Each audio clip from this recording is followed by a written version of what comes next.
And welcome back to the booth here at the Magic World Championship. That's Paul Chia, and I'm Marshall Sutcliffe.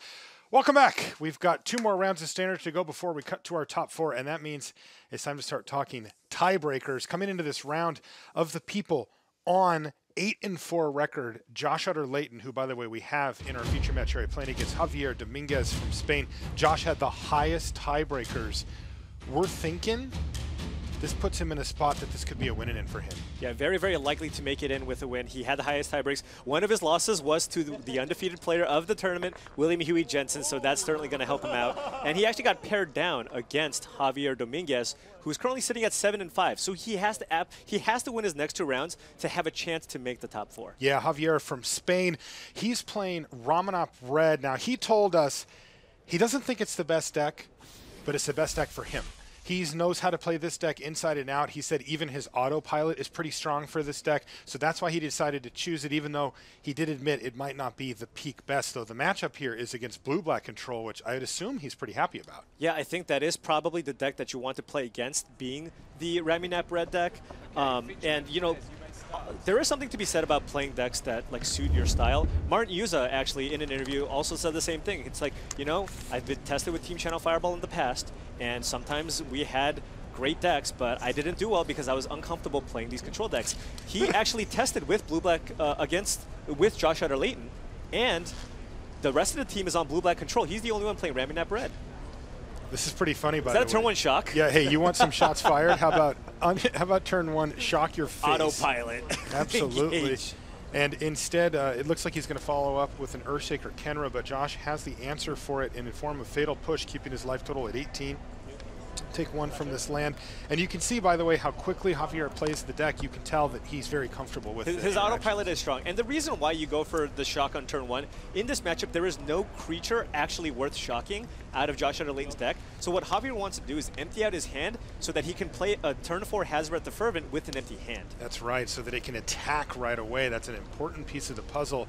And as you see, he's just going to continue to fire off burn spells. This one, Lightning Strike to the head and another land, and the damage is coming fast and furious. He's got Josh down to 13, it looks like here. And there's Hazoret. He's going to assume that that's going to get countered. And in fact, it does by really one of the better cards for Josh to use there, a Censor. Right. The thing is, Javier's hand is still loaded. He's on the 4 lands. If he draws a Raminap Ruins, that's not another way to deal additional points of damage. And Javier Dominguez is just going to continue playing threats and force Josh Utter-Leyton to counter everything. And you know what? Josh is happy to do so thus far. He's got Disallow to keep that second copy of Hazoret off the battlefield. And at 13 life, Dominguez is getting a little light on action. He's going to play Chandra, so this is 3 4-mana spells. He's just like, please, something resolve. No! No. Josh is just sort of wagging the finger here. He says, no, it will not be that easy for you, Javier. I'm sorry.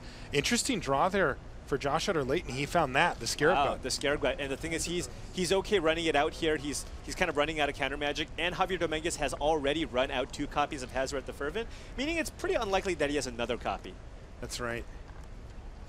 Well, an On-Crop Crasher, though, is a nice follow-up. He is going to exert it, meaning that the Scarab God will not be able to block, and Josh is going to fall down to just 10 life, so halfway there for Javier. But now Josh is in the enviable position of untapping with the Scarab God. You know what's kind of interesting? What's up?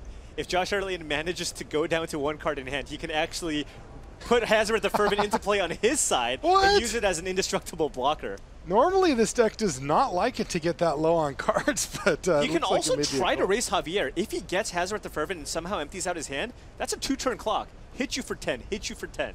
Can also hit him for 5 right now to help get that clock rolling. Right. He could also opt to put the Earthshaker Kenra in play, and as it has haste already, so that's 4 damage. The Scry Trigger will go on the stack, meaning Javier will go down to 19, and this is also a 2-turn clock. With the Hazoret, he needed to make sure he has no cards in hand, or 1 card in hand. With this route, he can just go, look, you've exerted your On-Crop Crasher. I'm at 10 life. It is really unlikely for you to actually be able to deal 10 points of damage to me to get me. So I think Josh firmly in the lead. Yeah, he's just going for the big race here. This is not a situation. This is a defensive Earthshaker Kenra. Is he going to send it back here? Dominguez wants to attack with it, but he's looking at the board and saying, well, double defensive Earthshaker Kenra. 2 of them now. The thing is, he's dead to a removal spell here.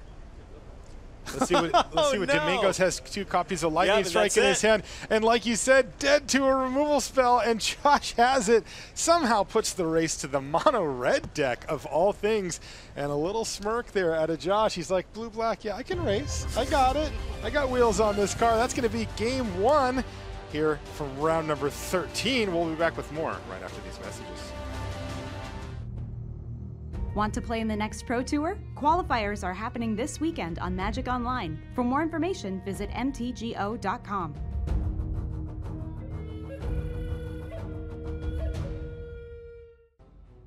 Test your skill against your local store community and become store champion this December 30th through 31st. Everyone who plays gets a premium full art rare, with top finishers receiving a deck box featuring Rivals of Ixalan art. If you win the whole event, you'll get the title of store champion and an exclusive store champion playmat to commemorate your victory. Find a store championship near you at magic.wizards.com/storechamps.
Welcome back to the World Championship here in Boston, Massachusetts. I'm Marshall Sutcliffe. I'm in the booth with Paul Cheon.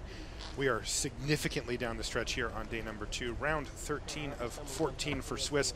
After the next round, we are cutting to our top 4. Right now, on our main feature match, we have Josh Utter-Leyton versus Javier Dominguez. Josh coming into the round at 8-4, looking to perhaps secure his seat in the top 4 with a win this round. Dominguez fighting for his tournament life, needs to win both of them and cross his fingers. Let's take a look at Reed Duke versus Shota Yasuoka. Right now, Reed is 7-5, same record Look at for Reed's Shota. graveyard. Whoa! That is Shota a lot did of some spells. work, yeah. And as the dust is settled, what's left on the board? Nothing. There is not a whole lot on the board. I imagine Shota is probably favored. He's at 11 life, and there's not a lot of threats on the board. And there's a search for Kenta. Yep. I'm assuming Shota Yasuoka has a bunch of cards in the graveyard. I do see a Scarab. No, that's an unlicensed disintegration in his graveyard. Yeah, that's right. He's got that and probably a whole pile of cards in there. You know, those ones from Reed didn't get there on their own. So right. And if he's got 5 cards in yard and wants to flip it right away, he does have that Field of Ruin on the battlefield too.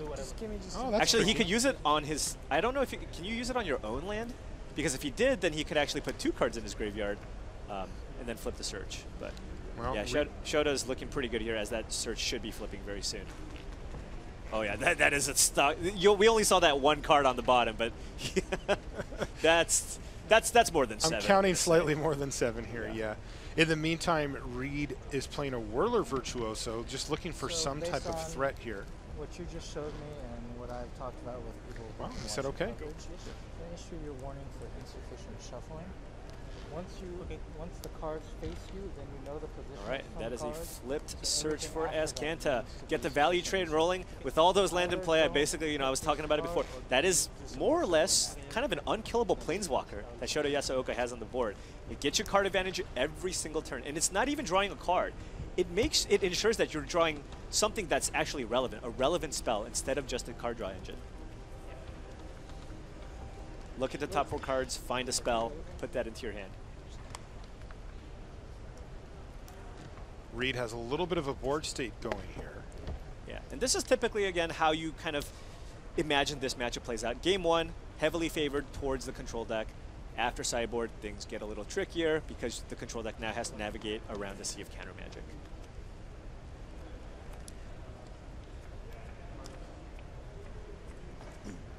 Taking a look at Josh Utter-Leyton's sideboard here on the side. He's got a bunch of Contraband Kingpins in the sideboard, and I'm not actually convinced that card is especially good in this matchup, as weird as it is.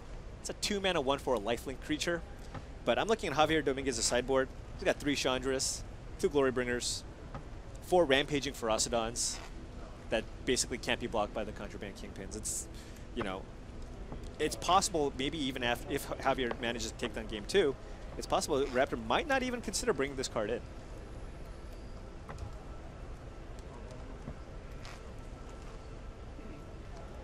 Reed's going to finish resolving his Attune with Ether here. Ooh, I see a memory in Reed. Oh no, that was in his deck. Yeah, I was gonna say, is he going to run with the casting the memory if you're behind scenario? Jensen did it yesterday. He got there, and it worked somehow. Yeah, he was behind.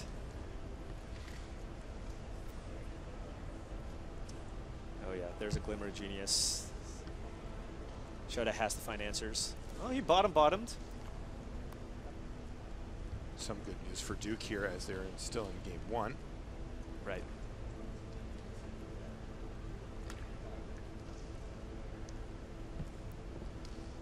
And one thing that's different about Shota's list compared to the other blue-black control decks that we've seen other players bring to the table is he does have a couple of sweepers in his main deck. So, those Thopters are kind of annoying, especially if you're looking to 1-for-1 a bunch. But as you can see, he's got a Bantu's Last Reckoning in his hand, along with a copy of Hour of Devastation as well. That's right. He also has Nicol Bolas in his deck, though he doesn't have it in his hand. Although he is thinking a lot about this, because if he plays the Bantu's Last Reckoning, then he won't be able to untap his lands, meaning he's only going to be able to get 1 activation of Azcanta the Sunken Ruin over the course of 2 turns. That's a lot of value to let go. Oh, it's so hard. It's so hard. Well, what are you thinking about this one, Paul? Does it look pretty good for Shota from this point? It feels like Reed's way behind. Definitely. I think Shota's got this game in the bag. Okay, well, why don't we head back to our main match then, Josh Utter-Leyton versus Javier Dominguez. We'll let this one come to its natural conclusion and give you an update. Yeah, see, he doesn't want to cast that sweeper. he's 1-for-1 Just with tokens. 1-for-1. Yeah, okay. He's got Azcanta. He's good. You do what you got to do. And let's get back underway on our front table here. A quick victory for Josh Utter-Leyton. I was just teasing the chat and saying I love these aggro mirrors. But let's see how this one plays out. It could be different. Yeah. What do we expect sideboard-wise here from Javier's side of the table? I think Javier's had 4 copies of a Braid in the main deck that will likely be sideboarded out. It's also possible that he takes out the 4 copies of Shock, as it's very low impact. It's just a 1-mana, 2-damage spell. So I can see him taking out 8 of those cards in his sideboard. He's got a lot of heavy hitters. It'll be interesting to see what combination of threats he brings in. He has access to Chandra, Torch of Defiance. He's got Glorybringer. He's also got Pia Nalar, which is a 2-for-1 on a stick, along with 4 copies of Rampaging Ferocidon, which is pretty nice when Josh Utter-Leyton has cards like Contraband Kingpin, which can gain him some life. You see Contraband Kingpin here from Josh Utter-Leyton. Yep, there it is. And it is actually doing a pretty good job. But there's an on-crop Crasher, making Josh Utter-Leyton unable to block for this turn. Not only that, I mean, the Ramunap Red deck also... that's the thing. This Ramunap Red deck has 4 copies of Earthshaker Kenra. You have the on-crop Crasher. And then you have cards like Glorybringer and Chandra that can also deal with the Contraband Kingpin. I know it's a... so it's not the end-all be-all. It seems like a great sideboard card. I think it's just okay. And you get to see here, Contraband Kingpin not doing a whole lot. Is it ever going to block? Not so far. And that's there's 4 cards now. Yeah, underneath the Bomat Courier. Dominguez has left up red mana here as well, so he is going to be able to activate that at will. Josh is going to go ahead and cycle away one of the 2 sensors he has in his hand. Let's take a look at what he's working with here, Paul. And Josh does not have access to any sweepers. That is a couple of copies of Essence Extraction. I think he might want to use one. He needs to use one on the on-crop crasher so he can actually block. Right. He wants to block. He's like, come on, Javier, I boarded in this. Please just let me block just once. He's already had Contract Kingpin for 2 of Javier's combat steps and is yet to be able to block. Okay, and he's just like, all right. Josh Utter-Leyton looking like he's going to probably wait till Javier Dominguez's combat step here to see what he wants Essence Extraction. It might actually be doing his draw step because there's a Bowman Courier on the battlefield. But yeah, he has to get the on-crop crasher off here. Yeah, this does actually stabilize his board, though. Javier could easily find some action here. But there's a Glory Bringer in his hand, Ooh, but he doesn't have the mana. Okay. By the way, quick update, Shota did end up winning that game 1 against Reed Duke. 3 mana, what is this? Oh, that is a Rampaging Ferocidon. So no life will be gained. He will be able to block the Earthshaker Kenra. This Contract Kingpin's like, come on! Yeah. And I think Javier, he has a Glory Bringer in hand, but I think he's okay just, if Josh Utter-Leyton opts to block the Bowman Courier, he's okay just cashing in that Glory Bringer for 5 additional cards. Josh Utter-Leyton, though, might be interested in protecting his life total here and just block one of the Earthshaker Kenras on the board instead.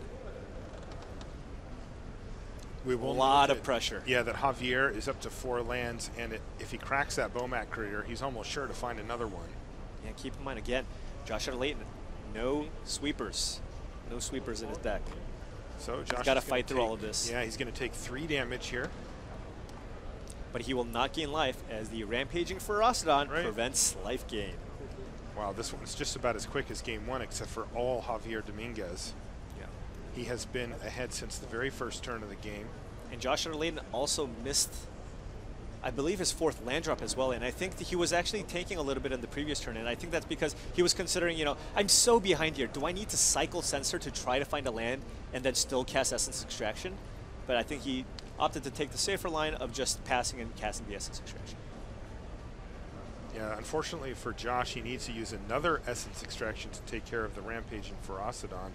And of course, that means, again, no life gain from it. And look at that Bowman Courier. There's going to be 6 cards underneath that thing. Is this a land? It's kind of awkward if it is a land. Yeah, I mean, he'll just play it. It's possible. Yeah, so. It is, but he can't really risk losing the Bowman Courier at this point. But you just play the Glory Bringer. If Josh Utter-Leyton has a counterspell, then you just, you just attack with everything, and that's the game, I believe. Yeah, he is at 4. There is so much pressure here. Remember, the Ferocidon has Menace. It will not be able to be blocked. Right. So Josh Utter-Leyton does have the Sensor for the Glory Bringer, but if he does cast the Sensor, he can't gain the life.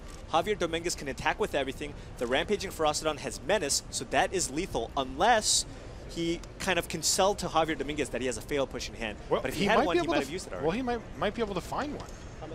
Oh, he does have a Sensor. He can cycle into it. I mean, it's a long shot to say the least. Right. Javier could opt to play it slightly safer and just attack with the Rampaging Ferocidon, because that is guaranteed to get in for 3 points of damage. Or he can just go, look, if you don't have Fatal Push here, you are dead. But like, the thing is, feel like Josh would have already played Fatal Push if he had one. Right, exactly. Although he did miss his land drop on turn 3, he could have drawn one that turn and just opted to play the Essence Extraction there instead. So it is definitely possible. But he is going for it. He's attacking with everything. Oh, Josh has to find the Fatal Push here. He needs to find a Fatal Push. That is the only card. Dead on board. Even then, Javier Dominguez has a ton of cards. Fatal Push? I don't think it's a Fatal Push, Mark. No, he looked at it for a second. Said, hey, nice artwork on this one, but it's not Fatal Push. And that is Javier Dominguez taking game number 2 from Josh. So we're going to get a thrilling Game 3 conclusion. This one has a lot riding on it for both players, but particularly Josh Utter-Leyton sitting at 8-4 in the tournament. A win, we're thinking, puts him into the top 4. He has the best tiebreakers of anybody at the 8-4 level coming in, so that would put him in a position where he likely would be into the top 4. Yeah, and with William Huey Jensen just devour and gobbling up all the other wins. Hungry hippos, right, that man. just means that it's even more likely that almost all the X5s could make it into the top 4. It's funny. I'm looking at the sheet that we get in the booth here that shows us who we're watching and what the records are. And it's just a jumble of numbers, and then there's just this 12-0 that just jumps out for some reason. Yeah, there's nobody even at 3 losses. Right. It's 12-0, and then the best record after that is 8-4. Yeah, there's no zeros anywhere else. Nobody else even has double-digit wins. No ones, no twos, no threes. Huey beat them all. Yeah, we just ran them right through. Let's see who's next on Jensen's hit list here. It looks like it's, well, Kelvin Chu up a game. Up a game, and this board looks very good for Kelvin Chu. Just Whoa. kidding. Scarab God has resolved. And been stolen. Confiscation Coup said, hey, come over here. And the thing is, William Jensen is actually playing Teamer Energy. He doesn't actually have black swamps in his deck, but he's got that Ether Hub in play with 7 energy, so he can actually use that Scarab God to start returning some creatures. Yeah, that is his only black mana source. What a cool way to do it. And Kelvin has a lot of pressure on him now because we know how things go if Jensen gets to untap. It gets dumb.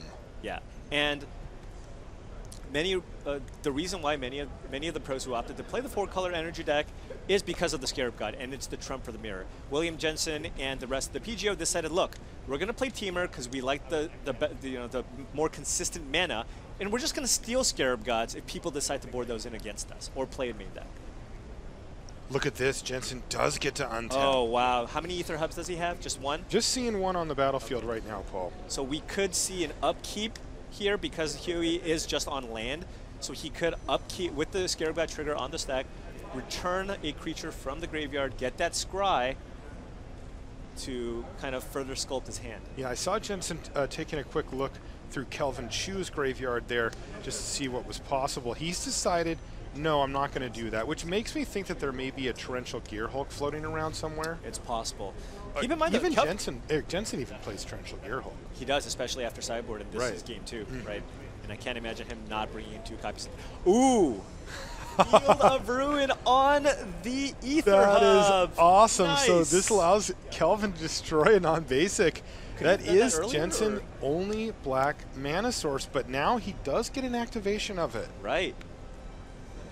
Look at that. And Kelvin's smart here. He knows that Jensen can't just go search up a swamp, and that is in fact going to take Jensen off of black, though he is going to get 1 activation in. And Jensen is, to be fair, just another Ether Hub away from getting that train rolling again. But that is going to stem the bleeding a bit for Chu, who's taking a lot of damage. The truth, though, is whatever Jensen gets is going to make a lethal board against Kelvin, given that he's already got him down to 8. And I think he's targeting a Bristling Hydra. No, that's a particularly tough one to deal with. Oh, but he's holding a Blantu's Last Reckoning in his hand. He's got the answer. I mean, Kelvin, we see a Scarab God on William Jensen's side, and we think it's just over, but Kelvin Chu has like 6 cards in hand with an Azcanta the Sunken Ruin on the battlefield. So I actually think Kelvin is in a really good spot here.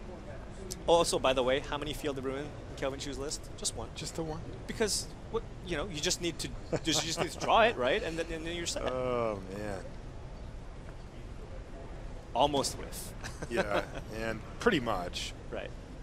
Fatal Push at this point, not doing a whole lot. Just casually untapping. Now I'm going to play my Buntu. He is a super chill guy, by the way, Kelvin Chu. And he's going to get that Scarab God back. Yeah, that's the thing. That's his Scarab God. It'll go to his graveyard. Yep. Kelvin Chu, the first person able to defeat William Huey Jensen here at the World Championship. He's up a game. Yep. And Jensen can't do anything here. By the way, how many Bantu's Last Reckonings in his deck? Also 1. Just the 1. Just the 1. End step. Get back this. Well, now this gets a little interesting. Jensen did just draw another copy of Bristling Hydra. He would have 12 energy if this resolves. Kelvin Chu has like 17 cards in hand. Yeah, you're right. He has 5 after this Essence. Wait, and he's actually wait. I don't know about this one. He's actually using Azcanta. He can't untap his lands, right? No. That's very interesting.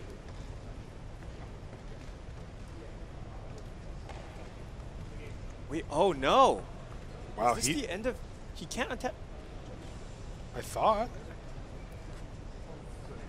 He cannot untap his lands. No, I think he's just going to have 1 land available. Right. The card you're about to draw, you placed it here. Is that correct? Yeah, so that was a card you drew for the turn.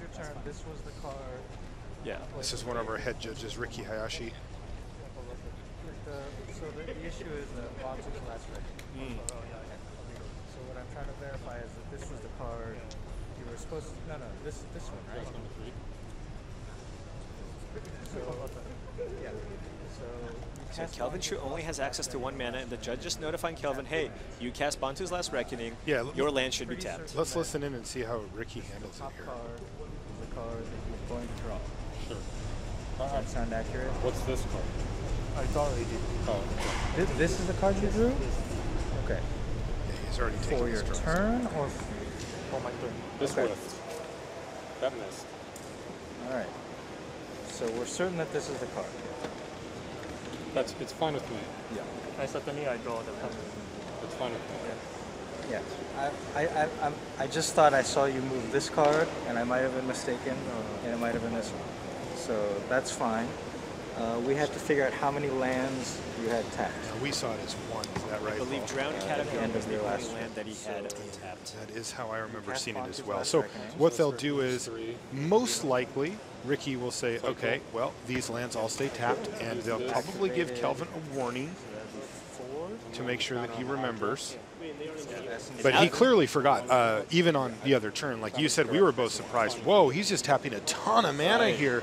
And, you know, this is a deck that really appreciates having its mana untapped on the opponent's turn, and then still take that ability away. Though, does he really, like, let's talk strategically here. So he makes a misstep here. He ends up having to go, at best case, land go with 2 mana up. Is he going to get punished for that? There's a very good chance. What if William Jensen draws like Chandra, Portrait of Defiance, for example? This does open the window for William to actually resolve a threat. Had Kelvin not just tapped all his mana at the end of turn, not forgetting about the Bontu's Last Reckoning, I think he would have been close to 100% to actually just win this game. But now, it's possible. I think William still needs to draw lots of cards in succession to actually have a chance. But let's say he goes Rogue Refiner, Chandra, go. You know, that's the sequence of cards that he can now draw. And look at this, no actual mana for any relevant spells here for Kelvin. Oh, and that's just a confiscation coup, so it's not going to get it done. So not punished. Not punished. So Kelvin Chu gets away with one here. A little bit of a misstep. And this one is going to be very quick if Kelvin has an answer for this confiscation coup. He's got all the answers. And he also... And that does it. Wow. Kelvin Chu is the first player with the ability to somehow thwart William Jensen's forward motion human. here. He's is. human. Welcome back to Earth, Huey. You are now 12-1 at the World Championship. Great job, Kelvin. And let's go back to our main match here. Remember, this is game number 3 between these two players. One drop. Blue-black versus mono-red. And no Contraband Kingpin. It looks like Josh Utter-Leyton has a handful of some counter magic. Oh, but he's got the Fatal Push. That is very, very important here. All right, well, he's going to use it on something. No, he's going to actually censor Karizev here. Yep. He has plenty of time here. You know, the one thing about Bomac Career, doesn't do a ton of damage. Right, but he's got a Field of Ruin, but he does need to draw a few more lands here if he wants to just play and resolve that Scarab God. You know, one other thing, Paul. Oh, so we see On-Crop Crasher. One other thing we should mention, by the way, Paul. Kelvin Chu, who just beat William Huey Jensen, he was one of the 8 and 4s coming in as well. And there's a very good chance that Kelvin Chu could make our top 4 with that record and with his position in the tournament right now, too. So we'll keep an eye on that as it goes. But, you know, that's where you want to be. X and 4 is about as good as you're going to get out of the field right now, thanks to Huey. Yeah, yeah. I was saying Josh Utter-Leyton does need to find a land. I believe he drew an Evolving Wilds, which is a little bit awkward here. And he's opting to cycle now. It is an Evolving Wilds. But the good news is he's at 17 life with a completely clear board, and he does have some mana. But that's a Chandra. Oh, he needs a negate or something. He needs a censor, a negate. I can't imagine he has negate in his deck after sideboard in this. It resolved, Paul. So that is a Chandra. Josh Utter-Leyton needs to have a Vraska's Contempt. I don't think he has one in hand, so he needs to find one. But he does have the Scarab God. I think at this point, he is pretty much committed to either drawing Vraska's Contempt or drawing land number 5 to just play Scarab God. He needs to get that Chandra off the board. We're showing that he has land Scarab God in hand. Oh, he does. Okay, so he must have cycled into it. Indeed. Yeah, he drew an island in any case. That is Josh Utter-Leyton's only play. Now, Javier Dominguez does have a Glorybringer, so what he can do here is play Glorybringer, exert, deal 4 damage to the Scarab God, and then minus on Chandra to get the Scarab God off the board, but that'll just return the Scarab God to Josh Utter-Leyton's hand, and he could play it again if he wanted to. So. Well, all in on Scarab God. Yep. And we're going to see potentially a Glorybringer here from Javier. He has one in his hand and his 5th land, but he's got a lot of options. And he's got a Hazard the Fervent as well, but he's got 3 cards in hand, and he can't empty it just yet. So he might look to just play the Glorybringer here, maybe get in, and then maybe tick up the Chandra. It's currently on 5, so the Chandra can't afford to take a hit. The problem is if Josh Utter-Leyton... he can just get back an on-crop crasher. Right, that's the thing. If Josh Utter-Leyton can just get one of those creatures back from the graveyard. So this is rough. Yeah, 2 of the 3 creatures in the graveyard have haste. Okay, so he actually plus Chandra there. And he's likely... Okay, so he's not going to play it. Well, it looks like it's Glorybringer then. Huh. Soulscar Mage, he said, no, sir. And he's going to jam with Glorybringer, but that does effectively leave Chandra off. Basically, picking a fight with Josh for a race scenario. Yeah, but... oh, Josh is down to 9 now? Yeah, apparently he's down to 9. We had him at 17, but... Okay, well, that certainly changes incorrect. the advantage bar over there. Yeah, Josh does need to find an answer to that Glorybringer. I don't think he currently has one. Yeah, this one could actually be falling apart for Josh Utter-Leyton Just quickly. Glorybringer attack you. Does he have red mana? Can he somehow try to draw cards off the Bowman Courier? I don't think so. He doesn't have Ether Hub. Josh has a Scarab God active. Yeah, he could be interested in a upkeep, Scry I'm here. assuming, yeah. Because I think almost no matter what, he does need to get a creature from Javier Dominguez's graveyard to get rid of that Chandra that's on the board. So he's maybe considering what he wants to eternalize here. I guess On-Card Crasher makes the most sense as it has haste. You could also opt to go with the Bowman Courier, but if you don't have any red sources, there is a little more utility in having the On-Crop Crasher on your side as, hey, the stun effect might actually be relevant. But keep in mind, we did see a card in Javier Dominguez's hand. He has Hazard the Fervent. That's 9 damage. So if Josh Utter-Leyton taps out, returns a creature, attacks with both, to get that Chandra off the board, Javier Dominguez just needs to make sure that he's empty-handed so that he can attack for the final 9 points of damage. Okay, well, Josh decided not to use the Scarab God, and you could see the tension on Josh's face because this is very likely a winning in for top 4 here at the World Championship. And Javier has land Hazaret. No matter what, he will be able to attack with that Hazaret. Josh is in a lot of trouble. Yeah, it is slipping away from Josh Utter-Leyton quickly. Javier Dominguez also fighting for his tournament life. Now, he's not in the same position that Josh is. You can see their records at the bottom of your screen. Javier not into the top 4 with the win. He gets to play the next round and see how things shake out, but he knows with a loss, he's out. There's no way he's top 4. And Josh could still make it if he wins the next round. Interesting. Josh is hitting the scavenger grounds here. Okay. Hitting the scavenger grounds. With Field of Ruin, as you can see on the right side of your screen. So let's see what this line is from Josh. This is interesting. He's protecting the graveyards. He has the 4th land. Okay, so this means that Javier does not have the option to use Scavenger Grants to interrupt an activation from Scarab God. Oh, so is he actually just playing defensive? Is he just going to keep that Chandra on the battlefield and try not to lose to Hazaret? Does he have the read? I feel like he has the read because he's not attacking here, and he knows that he's going to need to be able to bring the thing back. Let's stare at Javier some more. Like, does this look like a man who has land Hazaret? Well, Josh decided yes. Wait. Now we get to, oh. Or does he want to get that Chandra off the board? If he goes for the Chandra, that's it. Javier Dominguez will win this match.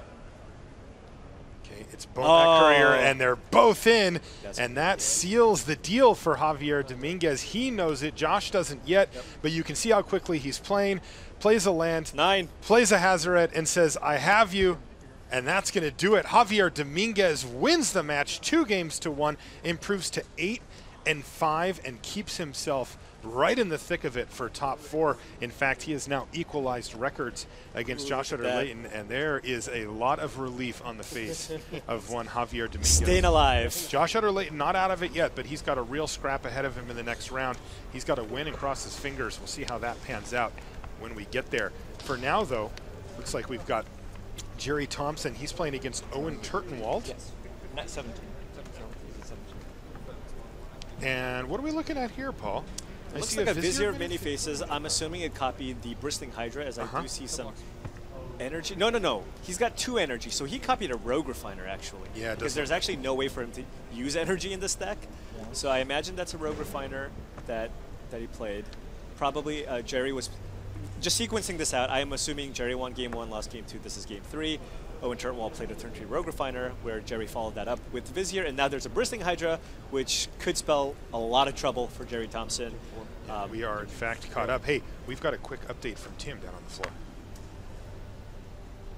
So just a quick update on what happened in game 2 to get to a game 3 between Owen and Jerry. Owen actually kept a hand without lands. I think he determined that he had a good enough chance of winning based on what he had to search up lands. Didn't find any for a while, but it actually took a stunningly long time for Jerry to kill him off. The blue-black control deck, not known for ending games fast. Owen looked like he was in it, but ultimately Jerry, with so many extra lands, was able to take control, that forcing this game 3. So Owen won game 1. Yeah, thank you, Tim, for that update. And as you can see, Jerry T now surveying the scene. Yeah, this is a really, really rough spot for Jerry. Owen Turtenwald can threaten a 7-6 Bristling Hydra and opting to just tap out and cast Vraska's Contempt in the main phase because all of the teamer decks have access to lots of counter magic. Yeah, they have Spell Pierce and Negate out of the sideboard, so he's going to play around both of those here and get rid of that Long Tusk Cub while the getting's good. Yeah, and yeah, that Bristling Hydra can definitely just get in there, although Owen might think, well, if I do that, Jerry then does get to embalm the Vizier and copy the Bristling Hydra on the following turn. But Jerry does have a lot of ways to generate energy, so he could just have Bristling Hydra advantage. You do need a significant amount of energy to actually be able to attack through an opposing Bristling Hydra, but his deck is capable of producing tons and tons of energy.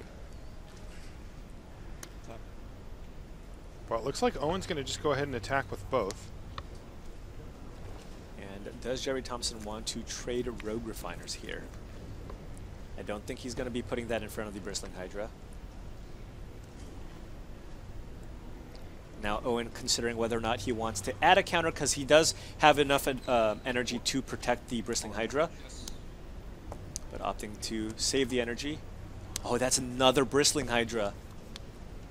So a pair of Bristling Hydras, though that does put the Vizier of Many Faces in the graveyard for Jerry, so he could have one of his own. Ooh. He finds a Torrential Gearhulk off the top of his library. Things could get interesting. Let's take a look at what else he's working with. Scarab God, a Duress, and an Essence Scatter. Yeah, a little clunky. He can play a Scarab God, but Owen has access to 10 energy, which means he can turn either of those Bristling Hydras into 7/6s. So it won't even be able to muck up the ground. The Hydras are just simply too big. He's 1 mana away from actually casting Torrential Gearhulk, and the Duress doesn't really matter in this board because, well, he's facing off against these 2 giant Hydras. His best option might be to play a Bristling Hydra with the Vizier of Many Faces, but he only has access to 5 energy, meaning that he can only make it into a 5/4.